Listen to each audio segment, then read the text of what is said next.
ऊपर रख लेती थी।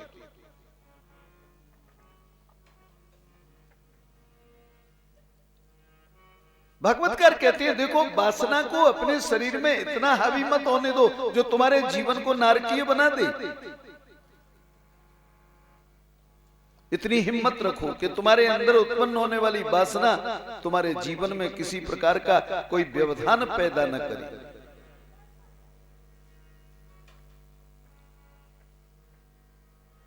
इंद्र कौन है? इंद्र है इंद्रियों का स्वामी।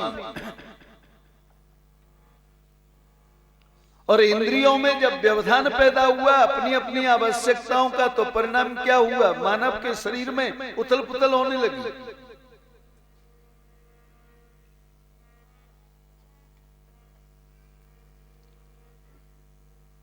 इंद्र ने तो अपने पूरे प्रभाव को दिखा दिया। भगवान कृष्ण ने कहा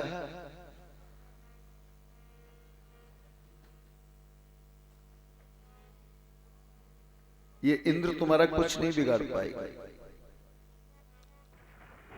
उस पर्वत के नीचे समस्त ब्रज है।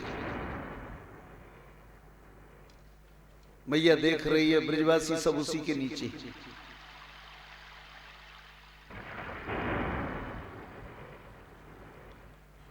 भगवान कृष्ण के एक सखा थे मधुमंगल, जो बिहार प्रांत के रहने वाले थे। ये नंद के वंश के गुरु थे, इनके दादा परदादा।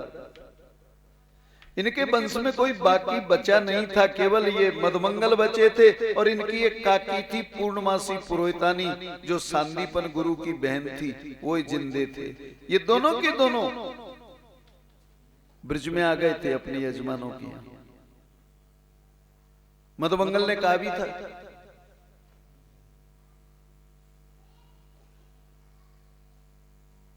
बोले काकी चलो हम ब्रज में चले, हमारे जजमानों के यहाँ रहेंगे। यहाँ रह के क्या करेंगे? वहां मेरा मित्र आ रहा है, मेरा सखा आ रहा है।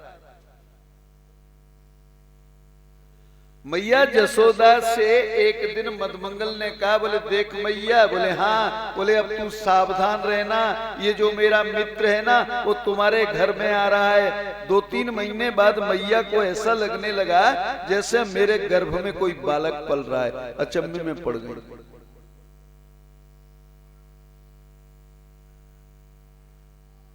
मैया किसी को बोल भी नहीं सकती, कह भी नहीं सकती।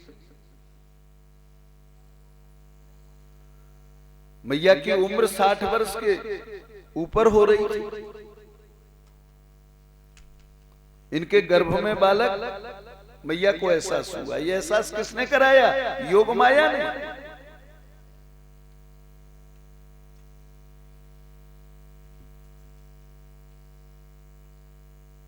उदर में कोई गर्भ नहीं है, कोई बालक नहीं है, लेकिन योग माया ने मैया के अंदर भ्रम पैदा कर दिया जैसे मेरे गर्भ में कोई बालक है। परमात्मा कभी मां के गर्भ में प्रवेश नहीं करते हैं, किसी भी गर्भ में नहीं जाते।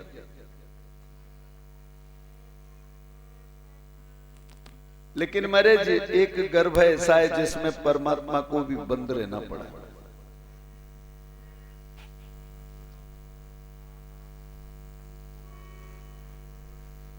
जा दिन ते हरि गर्भ आए, गोस्वामी जी ने लिखा तो काशी में विद्वानों में हंगामा हो गया।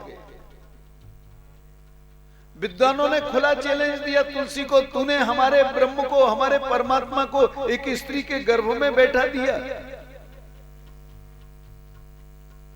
परमात्मा तो अजन्मा है, वो कभी गर्भ में प्रवेश नहीं करते,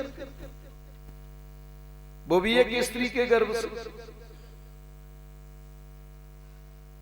विद्वानों ने सभा की, तुलसी को बुलाया, तुलसी से पूछा तुमने एक ब्रह्म को मां के गर्भ में कैसे बैठा दिया? तुलसी ने कहा मेरे भगवान तो मैया के गर्भ में रहे हैं।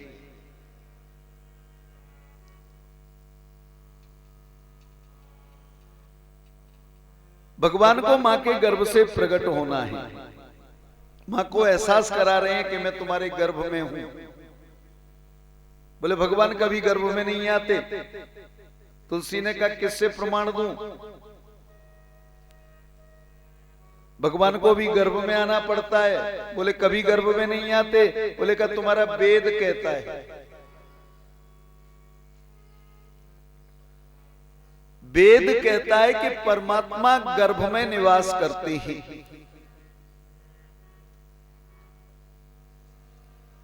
हिरण्यगर्भ समवर्तताग्रे।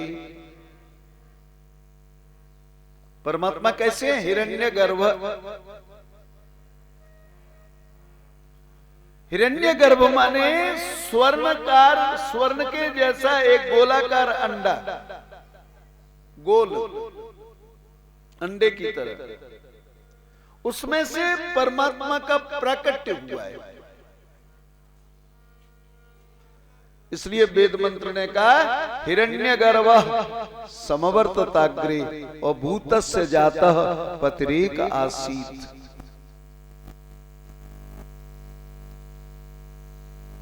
परमात्मा हिरण्यगर्भ है। हिरण्यगर्भ गर्भस्थम हेम बीजम विभावसु।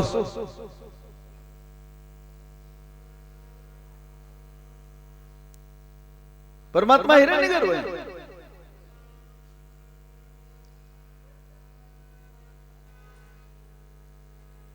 मेरे ब्रज की समस्त गोपियां कृष्ण से बड़ा स्नेह करती हैं।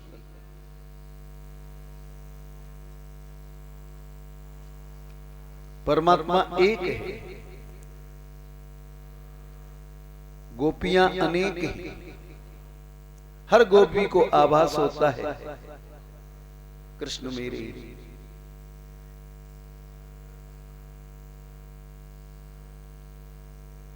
प्रार्थना करती हैं गोपियां, कजरा,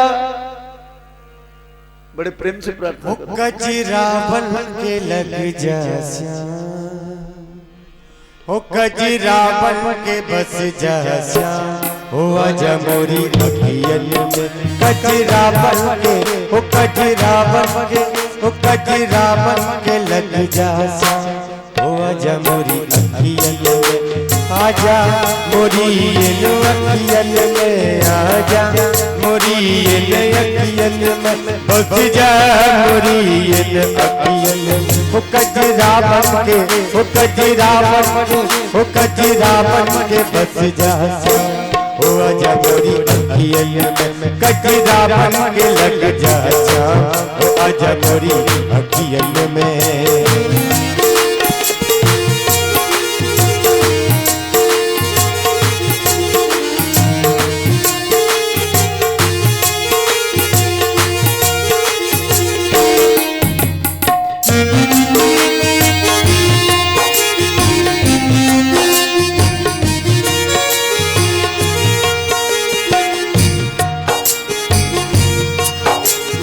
खोलू नयन तो तुझी को ही देखूं, खोलू नयन तो तुझी को ही देखूं, जब पलक तो तुझी को ही देखूं, जब पलक तो तुझी को ही।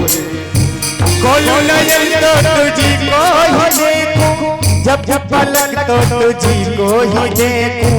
खोलू नयन तो तुझी को ही देखूं, जब पलक तो तुझी को ही देखूं।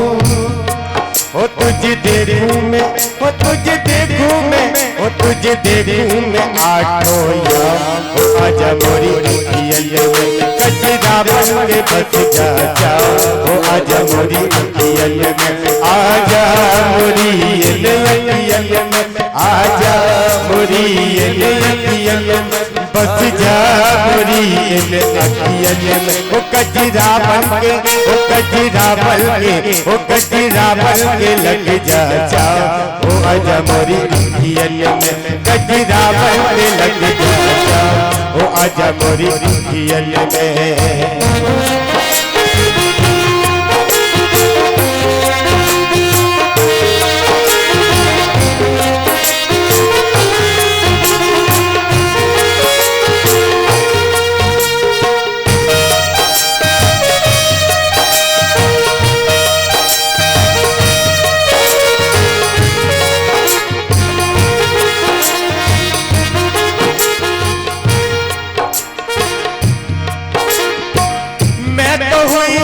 तेरी दीवार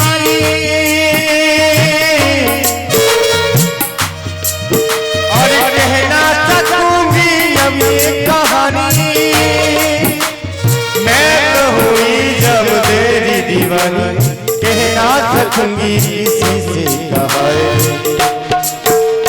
मैं तो हुई शाम तेरी दीवानी, कह ना सकूंगी किसी से कहानी। ओ तेरी मस्ती में, ओ तेरी मस्ती में, ओ तेरी मस्ती में रहूं अटिया। ओ आजा मोरी अखियन में कजरा बन के बस जा जा। ओ आजा मोरी अखियन में, आजा मोरी अखियन में, आजा मोरी अखियन। ओ बस जा मोरी अखियन में कजरा बन के, ओ कजरा बन के, ओ कजरा बन के लग जा जा। ओ आजा मोरी अखियन में कजरा बन के लग जा जा। ओ आजा मोरी अखियन में।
तरसती है अखियां, अरे कर कर के यादें बरसती है अखियां, कर कर के यादें बरसती है अखियां। तेरे दर को तरसती है अखियां, कर कर के यादें बरसती है अखियां। तेरे दर को तरसती है अखियां, कर कर के यादें बरसती है अखियां, कर कर के यादें बरसती है। तेरे मंदिर में, ओ मन मंदिर में, ओ मन मंदिर में तुझे तेरा नाम। ओ आजा मोरी अखियन में कजरा बन के लग जा जा। ओ आजा मोरी अखियन में, आजा मोरी अखियन में, आजा मोरी अखियन में। ओ बच जा मोरी अखियन में, ओ कजरा बन के, ओ कजरा बन के, ओ कजरा बन के लग जा जा। ओ आजा मोरी अखियन में कजरा बन के लग जा जा। ओ आजा मोरी अखियन में कजरा बन के लग जा जा। ओ आजा मोरी अखियन में, ओ आजा मोरी अखियन में, ओ आजा मोरी अखियन में, ओ आजा मोरी अखियन में। ओ कजरा बन के लग जा जा। ओ आजा मोरी अखियन में कजरा बन के लग जा जा। ओ आजा मोरी अखियन में। अनन्य प्रेम है गोपियों का।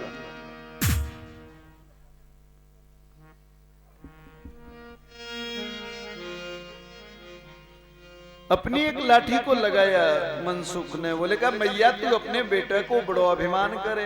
अरे तेरे बेटा ने ना उठायो, ये मेरी लाठी पे उठ को गिर्राज। सो कन्हैया ने झुकायो, सो मनसुखा पैरों में गिर पड़े। बोले दादा मेरी हंसी के चक्कर में ये पूरा ब्रज आके नीचे।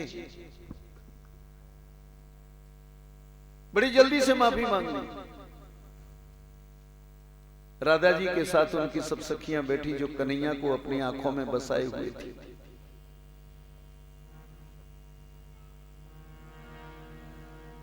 एक गोपी ने कहा यशोदा जी तुम्हें तो अपने लाला को बड़ो अहंकार है।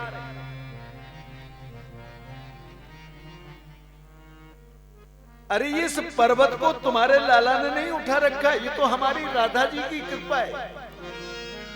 अगर राधा रानी की कृपा नहीं होती तो कृष्ण कभी इतने बड़े पर्वत को नहीं उठा सकते।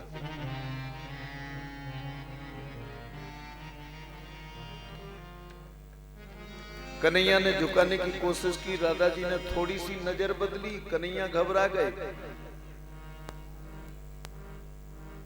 जन्म जन्म ऋणिया कहाऊं मैं किशोरी दी।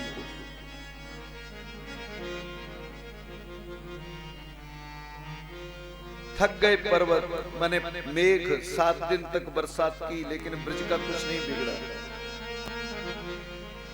इंद्र से जाकर के कहा, राजन हम कुछ नहीं बिगाड़ पाए।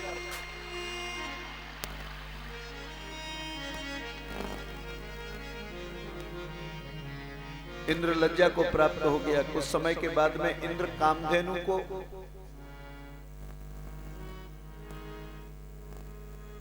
अपने साथ में लेकर आए, भगवान कृष्ण का अभिषेक किया दूध से,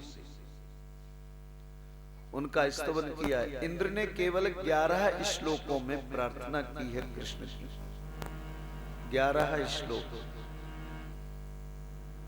ब्रह्मा जी की उम्र बड़ी, उनसे 40 श्लोक सुने और इंद्र के 11 श्लोकों में प्रसन्न हो गए भगवान। बोले क्या ये तो न्याय नहीं है, एक बड़े बूढ़े को इतना परेशान किया, 40।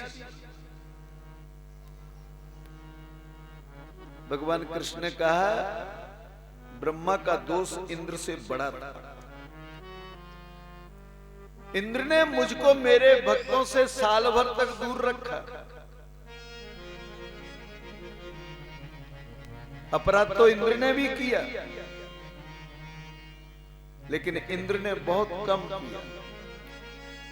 मेरे भक्तों से मुझे दूर नहीं किया, हमेशा मेरे पास में रखा।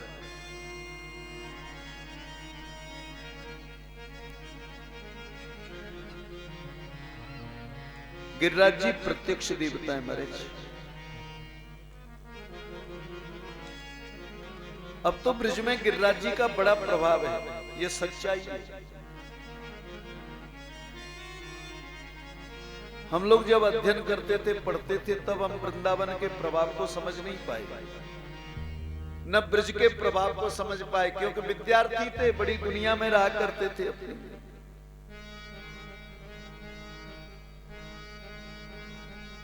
लेकिन अब हमें वृंदावन याद आता है।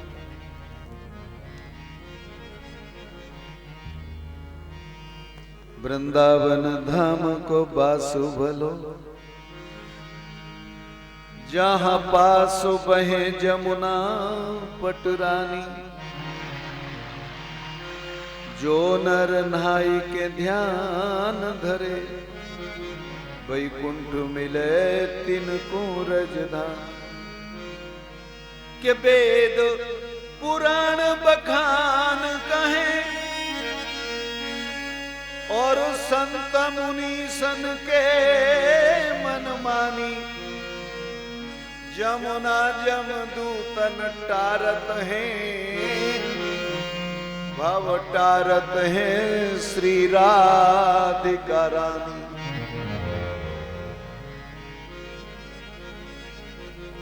सुरवीस के दूध से अभिषेक करने के बाद इंद्र स्तुति करके अपने लोक को चला गया।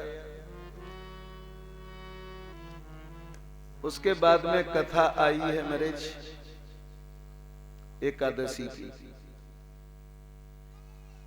अब कल एकादशी है ना,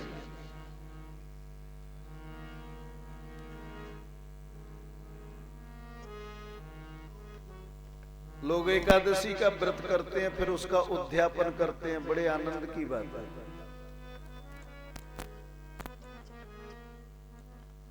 लेकिन मैं जो एकादशी के व्रत की बात कर रहा हूं, उसका कभी जीवन में उद्यापन होता ही नहीं, क्योंकि आप उद्यापन कौन सी एकादशी का करते हो? फलाहार करते करते जो है तंग हो गए ना, इसलिए जल्दी से उद्यापन कर दो, जैसे दोनों टाइम रोटी खा सके।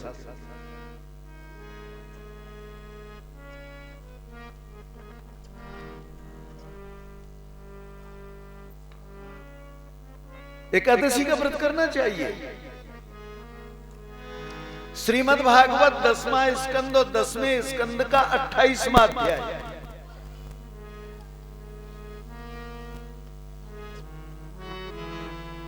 एकादश्याम निराहार। एकादशी के व्रत को करे तो बिल्कुल निराहार करे। एकादशी के दिन कुछ मत खाओ। बोले शरीर नहीं चलता तो एक गिलास जल पी लो, दिन भर जल पियो। बोले का शरीर थोड़ी चलेगा, पेट नहीं भरेगा तो शरीर काम कैसे करेगा।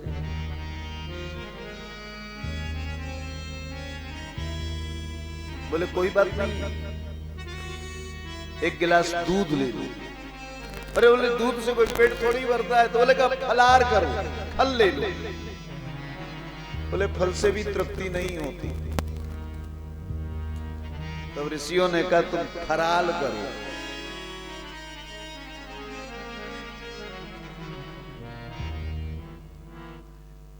अब ये हमारी यहाँ परंपरा पुराने जमाने की चली आ रही है, उसको निभाना पड़ता है, क्या करें। एक टाइम फलार करो, दिन भर भूखे रहो और शाम को भोजन करो, और एक टाइम फलार करके कथा सुनो। अरे भाई क्या जरूरी है फलार करना? अगर दिन भर आप कुछ नहीं खाओगे तो कोई अंतर नहीं पड़ रहा है। बताओ क्या अंतर पड़ रहा है?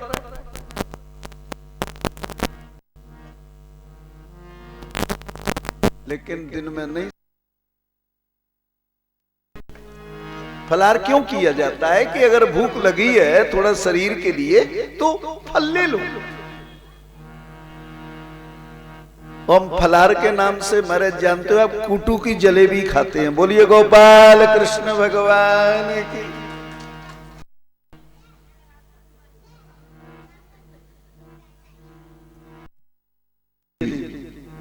खाइए आप।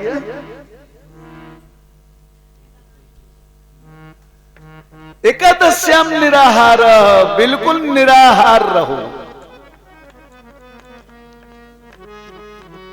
कोई भी आहार मत करो।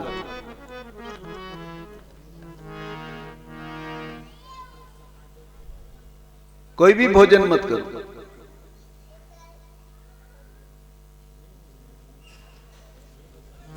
निराहार क्यों रहे? आपका शरीर उससे शुद्ध होगा। 15 दिन में एक एकादशी आती है, महीने में 2 आती हैं। अगर एक दिन उपवास करोगे तो आपके पेट की शुद्धि हो जाएगी, उधर की विकृति समाप्त हो जाएगी। तो मान करके चलो कि कभी शरीर में कोई रोग पैदा नहीं होगा। कोई रोग पैदा नहीं होगा। लेकिन हम तो फलार के नाम पर शरीर को रोगी बनाते हैं। सिंगाड़े का आटा, कूटू का आटा, अब पचने में ये कितने क्लिष्ट हैं।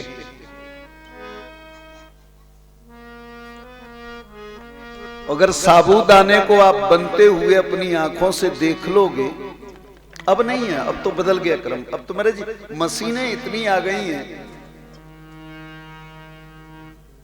कि जैसे पहले बनता था साबूदाना वैसा अब नहीं बनता। अब तो साबूदाना बड़ी अच्छी शुद्ध सफाई से बनता है। पहले इतनी मशीनें नहीं थी, इसलिए उसको गला करके रखते थे। वो उसमें पड़ा रहता था, गलता रहता था उसका। अब तो इतनी मशीनें आ गई हैं कि आदमियों को हाथ लगाने की जरूरत नहीं है। परसने के लिए मशीन, आटा गूंदने की मशीन, रोटी बनाने की मशीन। अब रोटियां बेलने की भी जरूरत नहीं है। आपको तैयार मिलेगी बनी हुई रोटी। और विश्वास नहीं है तो हमारे वृंदावन में आ जाओ, अक्षय पात्र में देखो ना। अक्षय पात्र में 10-10 हजार आदमियों का खाना एक साथ बन जाता है।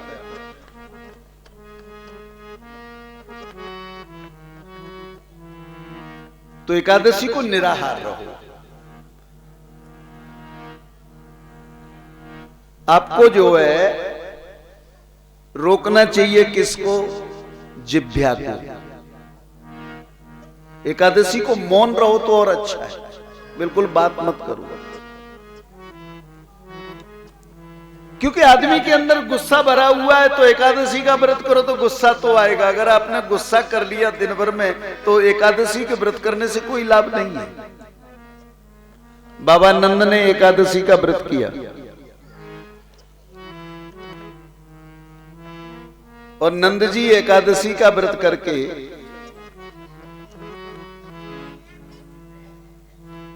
यमुना में प्रातःकाल स्नान करने गए तो ब्राह्म मुहूर्त से पहले चले गए, तो वरुण के दूत उनको पकड़ के वरुण के पास ले गए। पूरे ब्रज में हल्ला मच गया। बोले क्या हुआ? बोले नंद जी जमुना जी में डूब गए, नंद जी जमुना जी में डूब गए। भगवान कृष्ण को पहुंचा, पता चला, बड़ी जल्दी से यमुना में प्रवेश कर गए, बहुत जल्दी से यमुना में प्रवेश कर जाते हैं। वरुण के यहां पहुंचे, वरुण ने कृष्ण का दर्शन किया, महाराज गदगद हो गया। वरुण ले जाकर के अपने आसन पर बिठाता है भगवान कृष्ण को और विधिवत उनकी पूजा अर्चना करता है। सिंहासन पर बैठे हैं भगवान कृष्ण और कोने में बाबा नंद रस्सी में बंधे हुए पड़े। भगवान श्री कृष्ण की नजर पड़ी, बोले ये कौन है? तब तो महाराज नंद जी का गुस्सा देखने के लायक। बोले इसने मुझे बांध करके रख रखा है, अपराधी बना रखा है, और तू बैठ करके बड़े मजे से अपनी पूजा करवा रहा है और पूछ रहा है कौन है, जैसे कि जानता नहीं।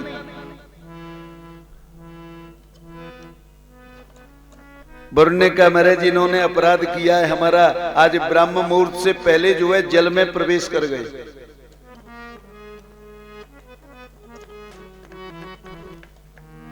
ब्राह्म मुहूर्त से पहले जल में प्रवेश किए, इसलिए हमारे दूत इनको पकड़ करके ले आए।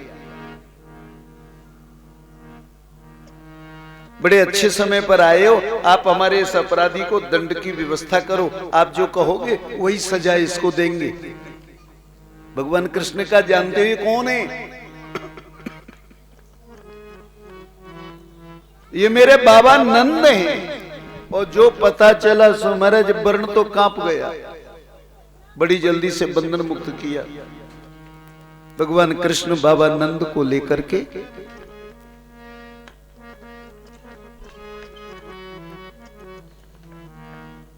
यमुना से बाहर आ गए। पूरे ब्रजवासी प्रसन्न हो गए। बोलिए गोपाल कृष्ण भगवान जय बोले वृंदावन बिहारी लाल की जय। कृष्णाय वासुदेवाय हरे परमात्मने प्रणत क्लेशनाशाय गोविंदाय नमो नमः। बंसी विभूषित करान्नवनीर्दावात् पीतांबराधरण बिंब फलाधरोष्टात् पूर्णेन्दु सुंदर मुखादरविंद नेत्रात् कृष्णात् परम किमपि तत्त्वमहं न जाने।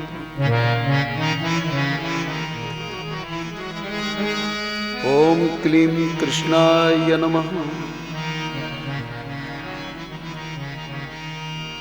बोलिए गोपाल कृष्ण भगवान की जय। समुपस्थित भागवत,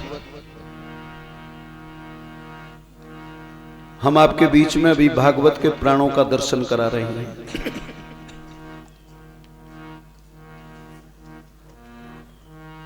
भागवत के प्राण क्या है?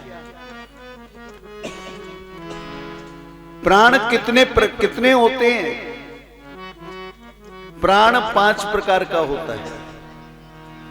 प्राण, व्यान, उदान, अपान और समान, इते पंचम प्राण।